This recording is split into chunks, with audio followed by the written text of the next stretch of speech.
কিছুদিন আগে অপবিশ্বাস আনন্দবাজারকে বলেছিলেন, কেবল ছেলে আব্রাহাম খান জয়ের জন্য দ্বিতীয় বিয়ের কথা ভাবতে রাজি নন তিনি।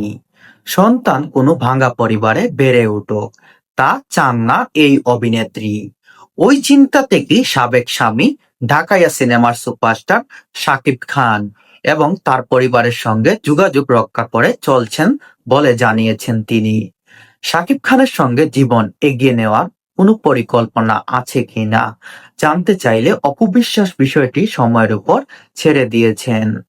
ঢাকায় চলচ্চিত্রের জনপ্রিয় জুটি ছিলেন শাকিব খান অপবিশ্বাস। হঠাৎ করেই 2015 সালের দিকে অপু উধাও হয়ে যান চলচ্চিত্র থেকে। এরপর 2017 সালে জানুয়ারিতে ঢাকায় হঠাৎ প্রকাশ্যে আসেন একটি টিভি অনুষ্ঠানে। তখনই জানান শাকিব খানের সঙ্গে তার বিয়ে হয়েছে এবং তাদের একটি সন্তান আছে জয় নামের। বিয়ের পর অবন্তী বিশ্বাস অপু থেকে ধর্ম পরিবর্তন করে অপু ইসলাম খান রেখেছিলেন।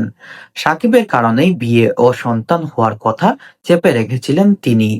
পরে সাকিব সেই বিয়ের কথা স্বীকারও করেছেন। 2008 সালে তাদের বিয়ে হয়। পরবর্তীতে যখন অপবিশ্বাস জানতে পারেন শাকিব খান অন্য একটা সম্পর্কে জড়িয়েছেন, তখন তিনি সামাজিক যোগাযোগ মাধ্যমে সবার সামনে আসতে বাধ্য হন। বিশেষ করে তার ছেলে এবং তাকে হঠাৎ করে একটি বেসরকারি টিভি চ্যানেলে লাইভ প্রোগ্রামে আসতে দেখা যায়।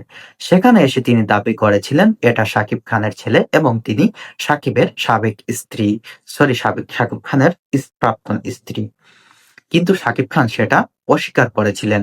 কিন্তু পরবর্তী 2 থেকে 3 দিন যাওয়ার পর বিষয়টি নিয়ে চিন্তা ভাবনা করে শাকিব খান স্বীকার করেছেন অপবিশ্বাস তার স্ত্রী এবং